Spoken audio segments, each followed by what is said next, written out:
C'est connu comme la capitale de la mode, surtout, mais de plus en plus, on en parle comme la capitale numérique italienne. L'Italie est d'ailleurs le 9e pays au monde à financer des entreprises innovantes par des subventions publiques. À Milan, il y a un quartier qui a été rebaptisé Mind pour Milano Innovation District. Ce quartier veut préfigurer la ville et la santé du futur.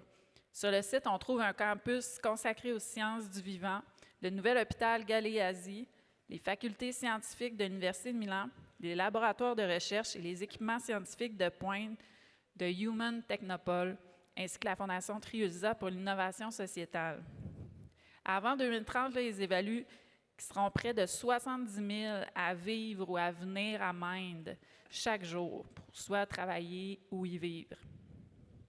Ça rassemble des entreprises qui s'engagent à développer des projets innovants dans les domaines des sciences du vivant et de la ville du futur. Les développements sont menés en mode collaboratif afin d'accélérer la traduction des innovations en produits et solutions au bénéfice de tous. C'est vraiment super intéressant comment ils fonctionnent. Pour nous parler du modèle d'innovation italienne, donc, on accueille Tommaso Boralevi, président du réseau Fédérée d'Innovation, et Alberto Mina, relations institutionnelles et internationales, communication et marketing, directeur chez Arexpo.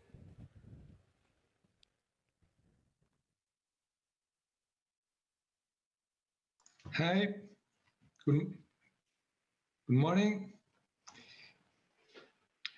Okay, good morning to everyone. So I'm so happy to take part to this event. My name is Alberto Mina. I am the head of the International Institutional Relations for Arexpo. I will say only a few words in order to introduce Mr. Tommaso Boralevi, which will present the model of Federated Innovation. But my task today is only to introduce how this context is going to be developed together with private and public partnership in order to create an innovation district. Our starting point was the Expo 2015, the Universal Exposition, as I know very well that Montreal 1967 hosted a big event like ours in the Universal Exposition. So also for Milan, in the recent history, this event was particularly successful and important. But as you know, probably, the very challenge of the big event is how to develop the legacy of the outputs during the good event and the success of the event itself. So our task is to create an innovation district according to, starting from the platform, the physical platform, which is an area of 1 million square meter, very well connected with the center of the city through the metro line, but also to the rest of the country through the high-speed train. So from our side, it's possible to reach Rome in 3 hours, Naples in 4 hours, or Bologna in 1 hour. So a physical platform connected to the country and to the rest of the world through 3 airports, close in 1 hour distance maximum to our side. On the other side, the key element for the combination of this environment is the territory and also the strength of the territory in some particularly fields. First of all, life science. Lombardy, the territory of our regional area, is particularly strong in several different economic fields. One of these is life science and biotech. Almost the half of the companies and the corporations, national, international, which operate in Italy are located in Lombardy, in this field. So from these 2 assets, one is the material areas, 1 million square meters, very well connected. On the other side, the powerhouse in developing biotech and life science projects. The idea was to develop an innovation district according to the so-called quadruple helix of innovation. The quadruple helix of innovation is a pattern, a model that the recent literature indicates as the model to create the ideal environment for innovation, which are the four elements: the public sector, so public institutions; secondly, private capitals; thirdly, high-level research and education institutions; and civil society. So our job was to create a combination of the four elements, combining institutions, private capitals, civil society. The focus of our district is related to life science as future of health on one side, and on the other side, the city of the future, because our area will host daily approximately 70,000 people, and that for Italy is absolutely a medium-sized city in relations to the average size of our towns. So a new laboratory for the city of the future focused on life science. In order to do that, as was mentioned before, we attracted in the area three, so we call them public anchors. One is the University of Milan, La Statale, one of the best ranked universities of Italy, which decided to relocate in that area its scientific campus, focus on and gathering all its scientific departments. The first academic year will be 2025, and we estimate that at that time, approximately 20,000 students will visit daily the area. Secondly, the Human Technopole. Human Technopole is a state-owned agency focused on genomics, with a big investment from the national government with 1.5 billion euros over the next 10 years. Genomics, as you know very well, is the future of the medicine, the personalized medicine. And the research center will be one of the most remarkable and relevant in Europe. Now it is already operating with approximately 300 researchers and some facilities of high level of scientific infrastructures. And it will be by 2025, a research center with 1,000 researchers working on genomics here. And the third public anchor is the Hospital Galeazzi, which is owned by the leading private group, Italian private group on healthcare, Gruppo San Donato, and the Hospital Galeazzi, which was accomplished several weeks ago and will start operating in September. The Hospital Galeazzi is focused particularly on orthopedics. So you can see from this map that the north area of our site is occupied by the so-called public anchors. Remember, so the quadruple helix, we have public institutions, high-level research and education entities and institutions, and a hospital, but also civil society. Fondazione Triulza is a foundation which gathers all the non-for-profit associations of the territory. So they are animating experimental and laboratory systems in order to test so a sort of social innovation model for the new city that we are building here in the area. On the other side, we have, in the south side, the partnership with the private leading developer in the world, whose name is Lendlease, the Australian developer. Lendlease is in charge to develop half the area for approximately 450,000 square meters.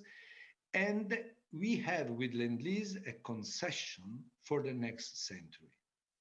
This is really rare, unusual in Italy, that a public asset could be exploited by a private partner for a long-term project like this. And we are particularly proud of that because it means that Lend-Lease becomes our strong partner in developing a project of the future, not only in developing a real estate project, but also a project of the future of innovation, because we have to put value in this area for the next decades. And Lend-Lease is a partner of us. As you see here, Arexpo, our company, is shared by the Ministry of the Economy with the 40% of the shares, then the regional government, Lombardy, and the municipality of Milan, then the Fair of Milan and the small municipality of Rome. What does it mean? Why we consider it is particularly important? Because our company offers to our private partners an access to all the institutional layers of our country, because the national government is the key shareholders of our activities, but also the regional government and also the municipality of Milan. And in order to develop a city project, the partnership with the municipality is a key.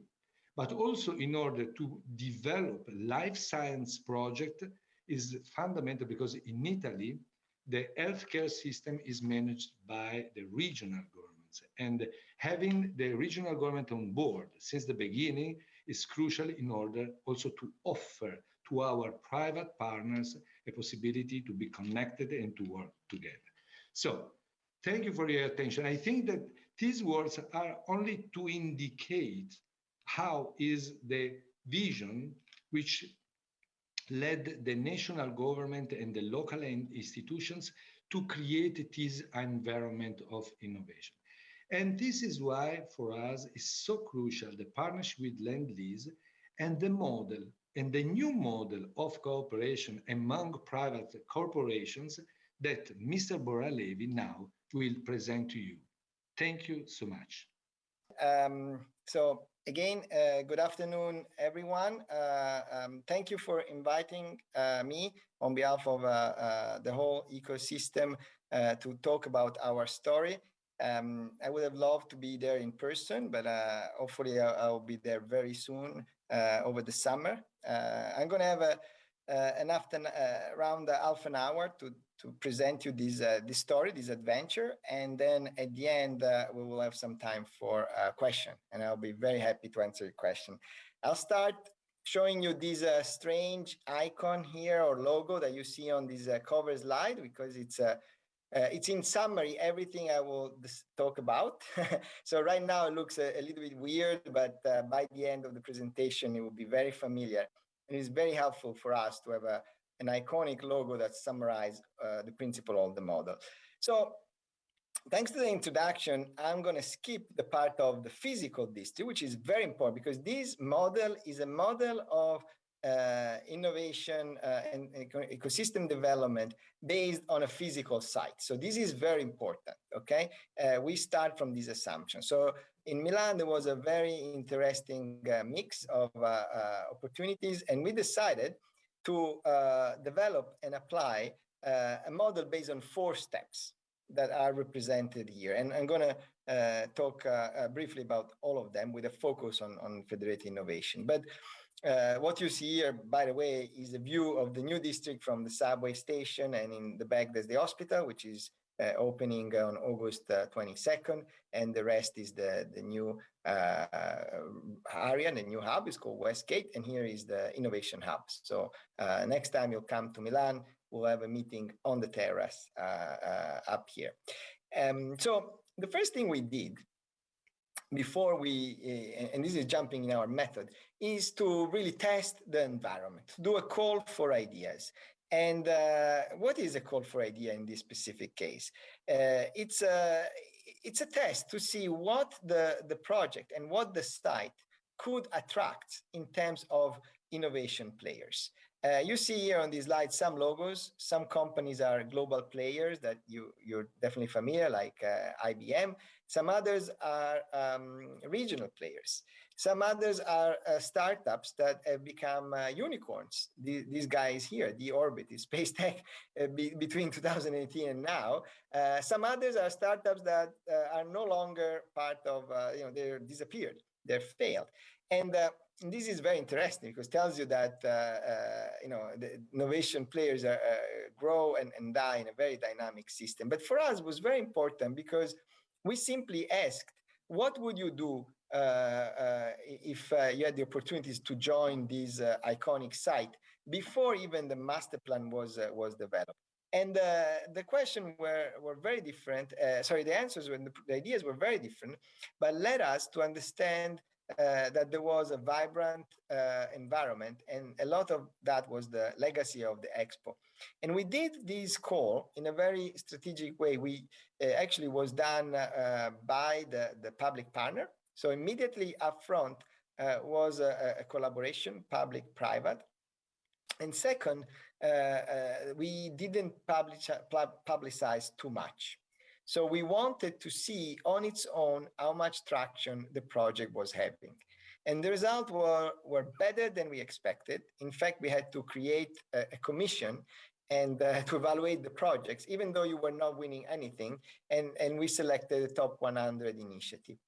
Part number 2, and you see another slide of logos, is a little bit more interesting because we started innovating and we invented a new type of contract, an MOU, that was essentially combining three elements. The first one was, okay, what piece of the physical district a company was interested? And, the typical answer was office space. But then, some company asked a piece of a park to install some of their solution, a piece of the airspace to do some drones application. So we really offered all the site.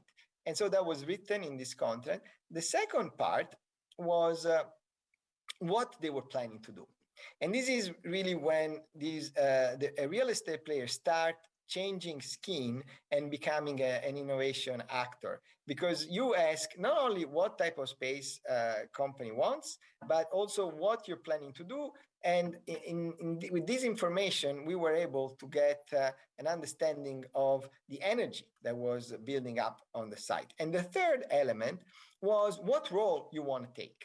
So you can come and just do your own project. You want to collaborate. You want to lead on some parts. So it was very important because by creating the ecosystem, you need to know who's coming willing to contribute, who's coming willing to accelerate, and so on.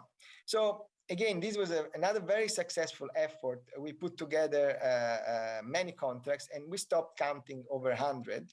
And also because these were non-binding as MOUs, and we wanted to make them binding, so we decided to switch. Then we made a break, a pause. So what happened, we said, okay, here in this project, there's so much energy that we need to develop something bigger, something more structured, something scalable, and something sustainable, which is this model that is called Federated Innovation that I will present in a second. And the first thing we did, we started looking around. So we looked at the model that worked, and obviously it's open innovation, the model that worked in innovation district. But then we made a survey and we asked over 500 companies that have revenues in excess of 1 billion. And we say, what are the challenges? Like, is open innovation working for you? And even the companies that have open innovation in their mandate, they struggle in applying these on mission critical projects. And surprisingly, the answer were very, very groupable. I mean, there were 2 key patterns, which we've used to as a starting point to develop the model. And the 2 elements was first, intellectual property, IP. Large companies, they fear that by doing open innovation, by working with other players, they will lose their intellectual property. And so the risk strategies, the risk mitigation strategies of these large companies, they prevent them from doing open innovation and sharing the right thing, because they fear that they will lose intellectual property assets. And the second point is, strange enough, it was something that was very basic, and is efficiency, operation, and simplicity of process. So for large companies to do small projects like POCs and typical open innovation projects is very, very expensive, because there's no standards. Every time contracts are legacy. And so sometimes to invest $50,000 in an open innovation initiative, they spend twice as much on internal legal costs. And the time that it takes is almost making inefficient the process. So in the end, what large companies do, they typically innovate outside the company, and then if it's successful, they bring him back in the company, making these a very unsustainable model. So what we did was to create an organization, which is Federated Innovation, the organization that I'm the president on, that in essence is a group of companies that share the same vision. In fact, the starting point is a manifesto. You see here on the screen 10 points, and the summary of these 10 points is collaborate to compete. So it's a very specific way to innovate together using open innovation and using a site, which is by working together in the beginning, early phases of projects, but then potentially coming up with competitive solutions and doing that in an open way. So this model is not for every company.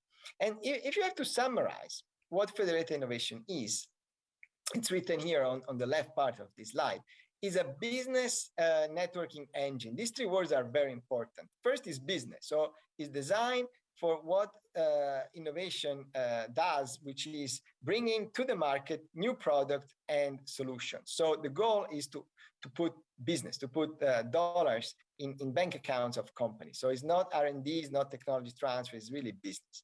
Second part is networking. So the key to activate this ecosystem is to connect the right people with the right project at the right time with the right vision. And so it's an advanced way of networking. And then engine. This is very important. So what we built is a solution that is sustainable because it generates multiple projects and multiple opportunities. So it's an engine. It's not a static organization. And the goal is the goal that every project shares, which is accelerate, reduce the time that required to put innovation on the ground. And this is really within a specific ecosystem. That's why this model is definitely open for other application and was designed already with a chapter in the playbook for application instruction to applicate to be applied elsewhere. So how we did it? The first thing is we put together a founders alliance. So here, instead of doing a call, we actually actively called friends, like large companies, because we thought that large companies were the structure, the key element of this model. And you see some names here, Intel, Novartis, Samsung, some names are local, some names are international. And we convinced them to join us in a founders alliance, because I'm also the CTO for Lend-Lease. So I was running this initiative as the real estate developer, and then I became the president of the organization. But the idea was the real estate company realized that it cannot do this project alone. It needed to be a group of company from different parts of the world, because we talked about corporation and we talked the headquarters from Japan to Finland to Korea and Switzerland, Germany, and so on. And then we got together and we got organized in 11 thematic areas. And there's a last one which is coming soon. So what are these thematic areas? Essentially, going back to what Alberto mentioned, that the district is built around two core pillars. This specific district in Milan, which are the future of health and the city of the future, the company decided to organize themselves and lead 11 thematic areas, from agri-food and tech, construction tech, energy, fintech, green tech, and life science and healthcare, which is very big, as you can see, mobility, logistics, prop tech, retail tech, security, defense, urban digital tech. You see, for example, in this urban digital tech, the companies are direct competitors, and they join the same area. And the goal of a leader is to really put together a common innovation agenda. We have a platform. I'll share later some slide where you can go and you can download this document, which is the innovation agenda of a specific thematic area. And what it tells you in a very open way what this company plan to do, how, and where they want to go in terms of innovation. And this document and this willingness to open becomes a magnet, because it's attracting every pieces of the quadruple helix that Alberto mentioned. So from talents and students exciting about, let's say in energy, if you look at our energy innovation agenda, it's all about hydrogen application, hydrogen economy. And so you read that and you're a student or a junior talent, and you're attracted by a district where companies have money on the ground, vision to apply hydrogen economy. So you raise your hand and you participate. Then startups that have solutions, they are attracted, they come and they promote. And then other companies that want to do large projects, same thing. Institution, government, international players. So it's really the way to activate the dialogue. And then projects are across thematic areas, as you will see in a second. So this is very, very important, this role of being a leader and telling what you want to do. And it's an open system. So companies every year can move and can join. There's new company coming every year. And by the way, we started in 2021. So this is our second year. And they can change the innovation agenda. So the moment you have a clear vision of what you want to do, you can step up, join the district, and influence the innovation agenda. Now, let me make a step back to this slide, which is very complex, and there's many logos. So I'm going to, little by little dissect. But this is the slide that I was mentioning at the beginning, and it's an exploded version of our model. Once you get this, you get the model. So let me go through a little bit. So it starts on the center being a model that is applied on ecosystem around the specific district or districts that this is applied. So in this case, you see mine, the project that Alberto was talking. And this is the top of the pillar. Then you have a specific organ in terms of governance. It's a table. In this case, it's called strategic committee, could be called steering committee anyway, where you have the key player that are on the district. You mentioned our Expo, which is the public company, Land Lease, the real estate developer, Human Technical is the research center, the hospital, the University of Milan, and the social third sector organization, and then Federated Innovation itself. And this is very important because the moment you do flagship project, you want to have a continuous dialogue with the players on the district. But this is a table. Then we have the famous 5 levels of Federated Innovation, 5 layers. Layer 1 is the board, is this yellow one. Right now, there's 14 companies. To be on the board, you need an election. So each company can join the board after 1 year of being on layer 2 and showing that their active role in the ecosystem development. And right now we have 14 companies. And the goal of the board is to organize the ecosystem development strategies and not specifically focus on single projects. Layer 2 is the thematic areas, is the most important. In fact, even in terms of our jet engine analogy, is the most iconic part of the jet engine, is where you have the 11 thematic area. We're just talking about the companies. And a company that wants to be on the board has to be on layer 2 as well. And here is where we call it the leaders stand. Layer 3 is very interesting because it's not a layer of companies, it's a layer of projects. We call our projects innovation initiative. And right now we have over 100 projects in the pipeline. You can go on our digital square. I'll show you in a second, where you see all the projects. And each project is unique. This is where we fulfill our vision of protecting the intellectual property. The moment a company decides to run a project, you can do it. We have two ways. One is called cross-pollinate, and the other is called safe harbor. And based on the model you choose, you still accelerate, but you have less or more protection on your IP. And this is really important because each project is independent. So sometimes we have companies that talk and have the same agenda, and then 2 or 3 competitive projects are generated, and all applied in the district. Then we have this green layer. Is called ecosystem support layer. It's a very important layer because the leaders, this is a sort of a club, they pay a membership fee yearly. In this case, it's 50K, so 50K euro. And we have a budget around 3 million euro a year. And what we spend it for? We is a not-for-profit organization, the model itself. So we don't make money. But what we do, we support the activities of the companies. And there's a technical secretariat team that makes sure all the meetings, we have hundreds of meetings a day, happens smoothly. We have a legal secretariat that makes sure contracts are written. There's a lot of legal elements in discussion every time. And so we have a continuous support. Then we have an ecosystem catalyst. This is a player that goes inside, is like a concierge for innovation, goes inside the subject matters and supports project activation, portfolio management. These are specialists. In this case, we chose these companies called Chiropractic and Bird & Bird to support us, and they enter directly the beginning of the project. When a project is more weak at the beginning, and they help support it, and then a project run on its own. Then we have ambassadors, which are persons. We have 2 for each thematic area. So we have a network of around 30 people now, which represent all the companies around the world. When there's an event or there's opportunity to talk, they try to get these competitor companies to find common grounds. And these are people coming from academia, coming from international executive, that they bring knowledge, expertise, and additional network.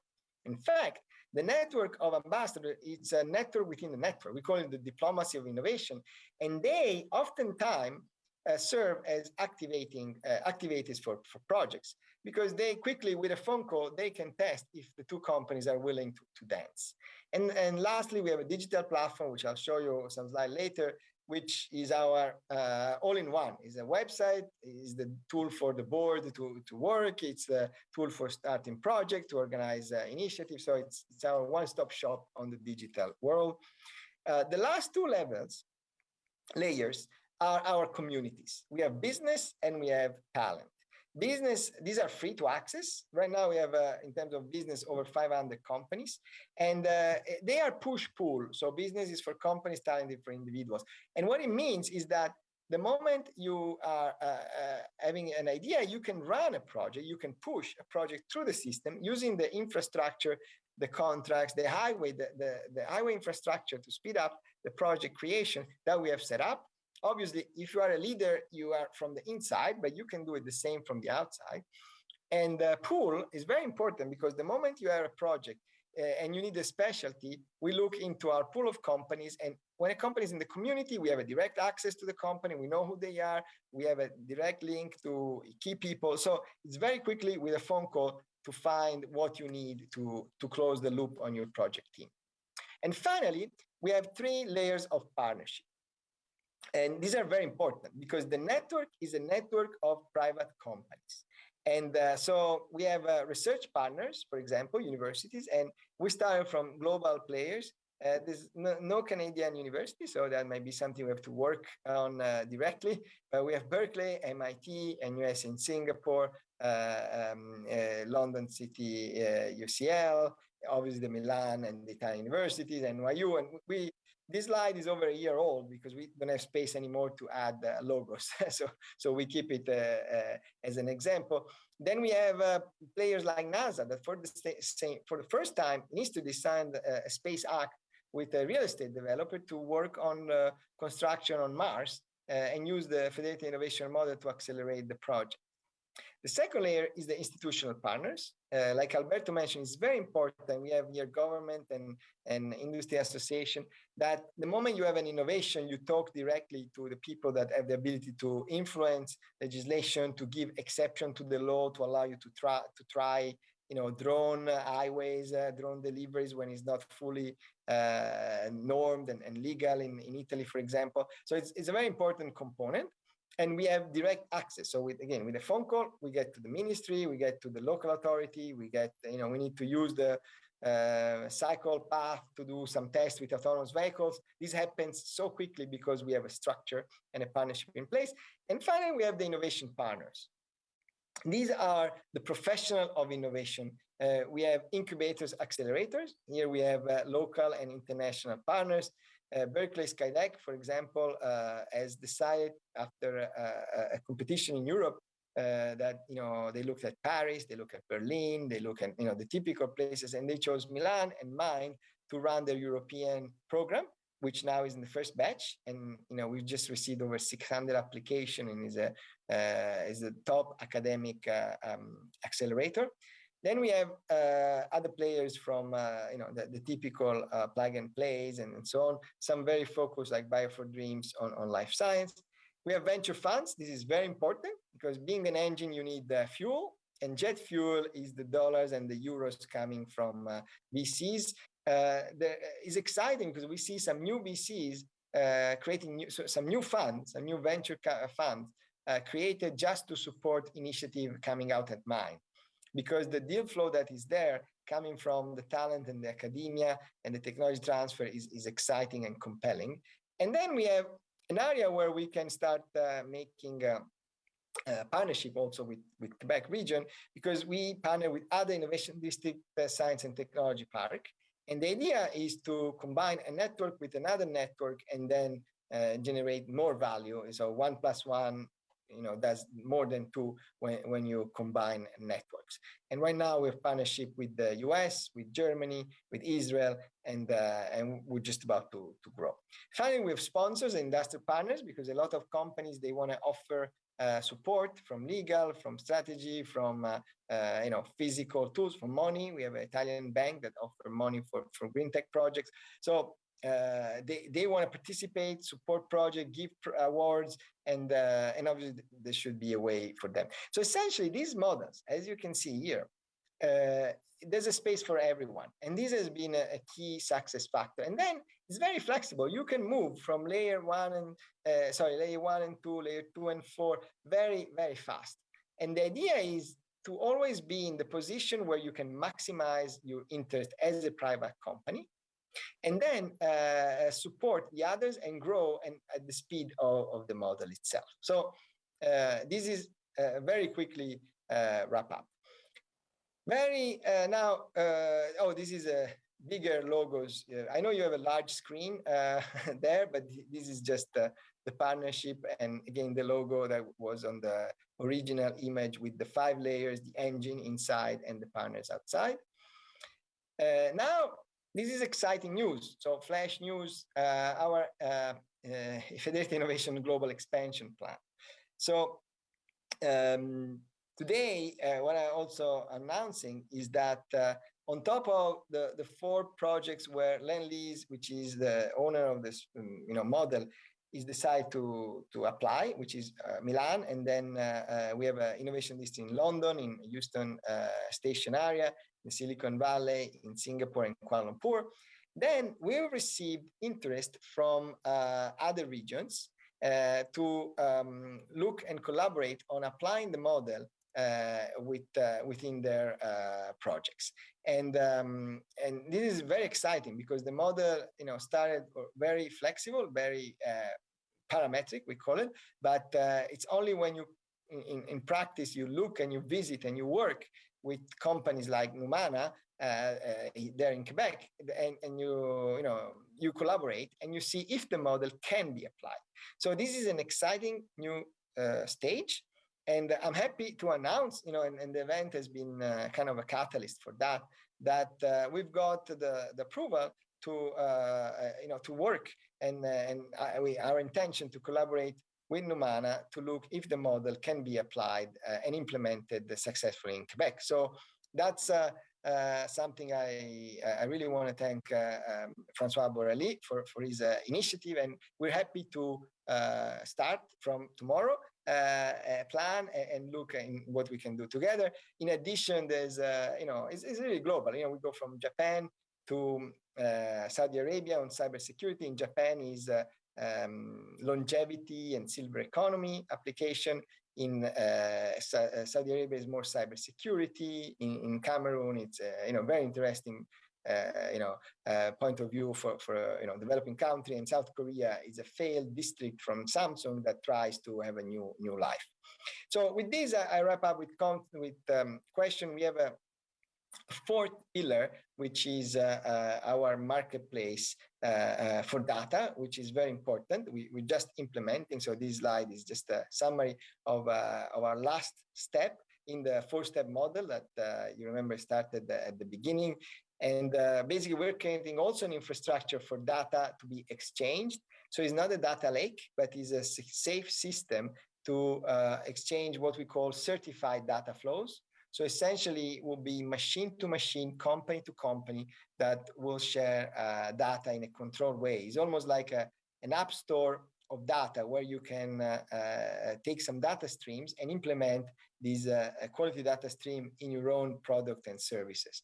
And this is a very fascinating development, which we have already won awards for this model. That even in the US, the National Institute of the NIST Standards and Technology mentioned one of the top 5 systems, and we are applying, and this is also part of the suite that we can test and deploy in Quebec. And finally, I think in this slide there's no slides of our digital platform because of interest of time. So I know now we're wrapping up with 20 seconds before the 30-minute mark, but essentially there's a website which is Federated Innovation mind.com, and then you can go there, register, log in as part of the community, see everything we're doing, and so that's basically it. So I hope this was interesting.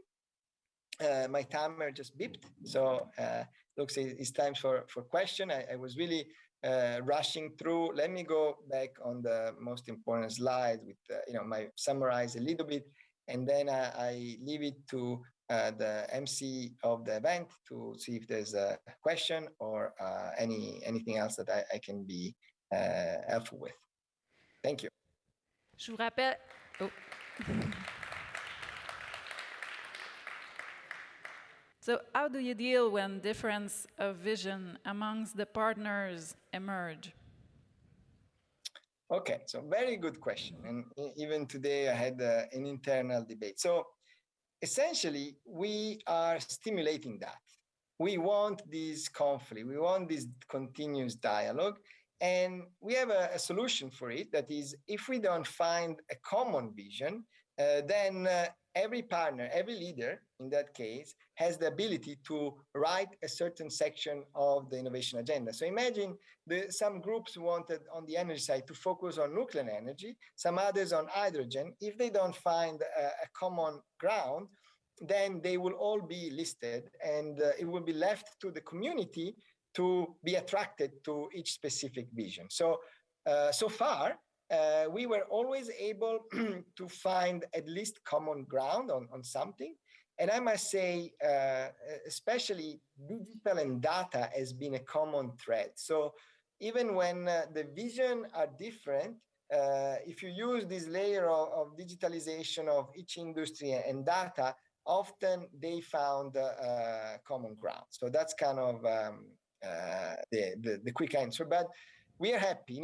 There's a lot of fights, good fights and conflicts. So it's part of the process to have a lively innovation district, to have people that think differently and that fight with each other. We call this model the Tour de France approach. It's like when there's a big group of people cycling, and each company is a team. They might have their own goal. They might want to win a special day, or they want to win the race. They want to get the points. So each of them has their own strategy, and all together they make an incredible race. And that's the overall vision that we have. Great. How would you qualify the contribution of informal meetings and serendipity in mind? Okay, so I answer, then Alberto, I'll jump in if you want. So I think this is the secret, the killer app of the district. In fact, I was so excited that we were able to develop and start this project all during the pandemic. But once we reopened the site and the companies start to meet each other, then we really shifted gear. Serendipity, informal meetings, they are the key element to get any project out, because that's where the talent really is able to express the maximum capability. And so what we're doing, actually, we're really working on that, because we're creating what we call a special innovation zone. So if you do a meeting in mind, it's going to be different than a meeting in the center of Milan, where the Duomo Square is. Because in mind, everything you will say and share is protected by definition. You will have the ability to quickly do, for example, what is called an early technology landscaping. So one service that we offer with the Federated Innovation is quickly, when you have an idea, to check if it's something you can patent. There's other people that are working on that and so on, because then you don't want to lose time on something that then doesn't translate to business. But going back to the question, serendipity and informal are essential. And that's why this model is very resilient for any crisis and any type of remote work. People want to come at mind because they don't know what's going to happen. They know that it's going to be fun. They know it's going to have access talent and other people with interesting visions, but they don't know who they are. So just to give you a preview, we're working with an artificial intelligence company to try to industrialize a little bit this, and to have some sort of a digital concierge that when you arrive will point you and tell you more or less who's there, what you can talk to, and then activate. So it's a little bit of digital and tech support to influence, because the serendipity and informal meetings, within 70,000 people, you will need some sort of guides. But it's a very good question, and it is an essential point. Tommaso, we can only add one thing, that we selected land lease through a public tender. And one key element for choosing land lease and its master plan was the idea of the common ground. So the idea to design the area as a common and open space, in the sense that each building, each areas at the ground zero is open and accessible to everyone.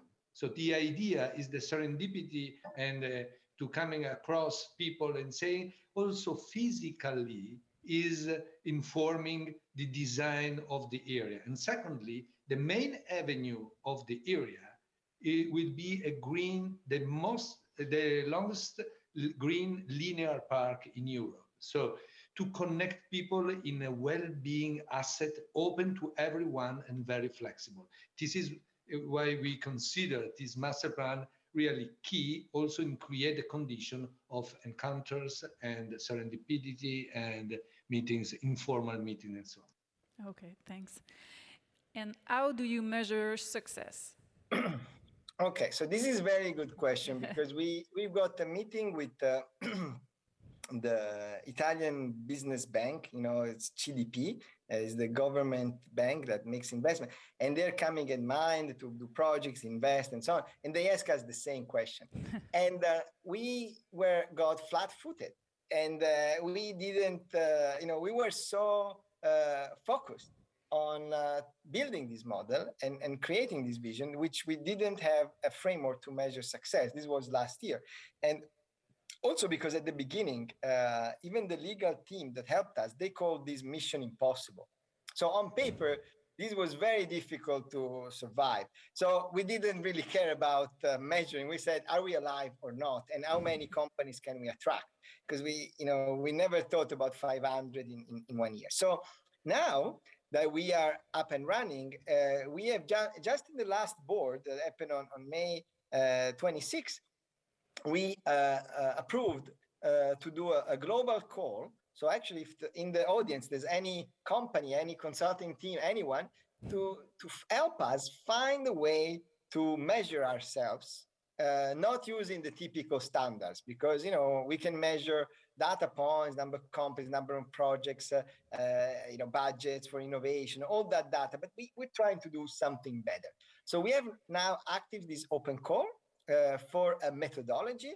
And then the company that will win the methodology will also get the budget to do the work, and will become something that then we will publish. So we will measure ourselves in an open way and see if the engine is working properly. So if you come back in 6 months, I will give you, and probably you can go on our website, but right now it's work in progress.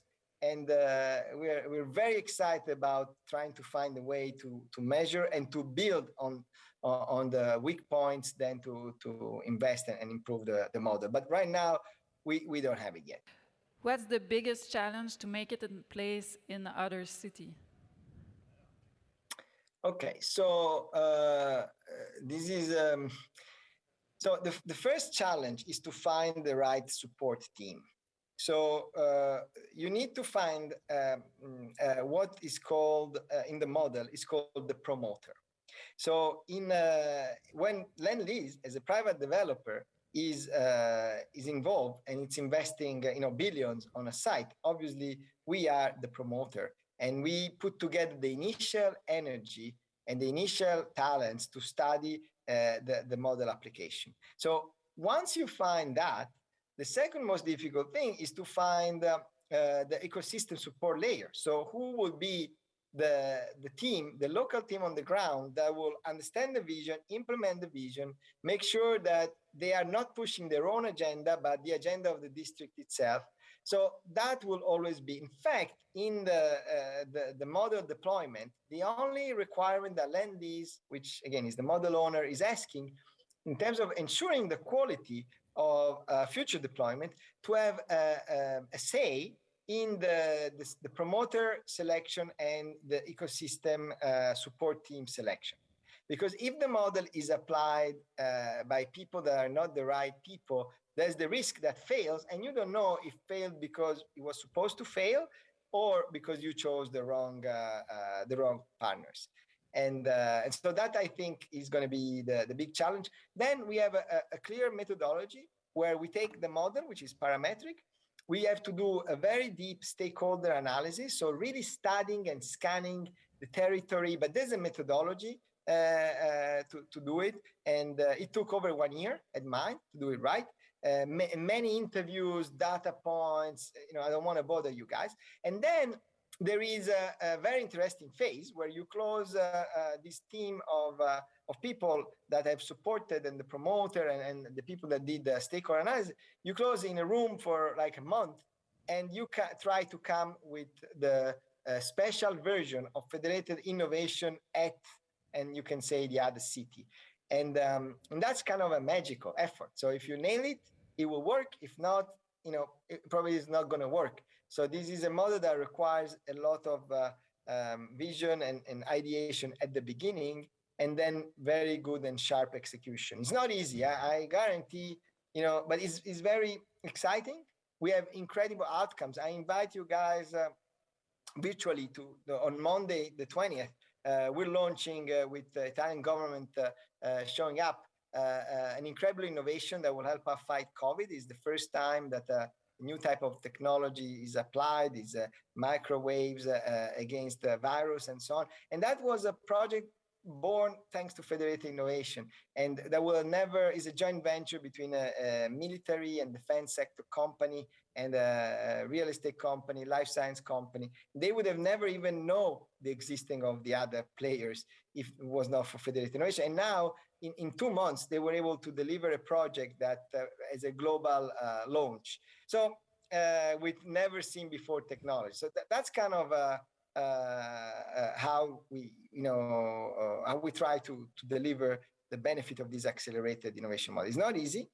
And we're excited to see if the model works well in other cities. And we're open to reinvent the model and optimize as we go, because the principle of self-governance is really a key element. It's a very dynamic model, it's never rigid, because otherwise we'll die on its own. Thank you so much, and we're looking forward to see you in Quebec. Yeah, thank you very much. Thank you very much.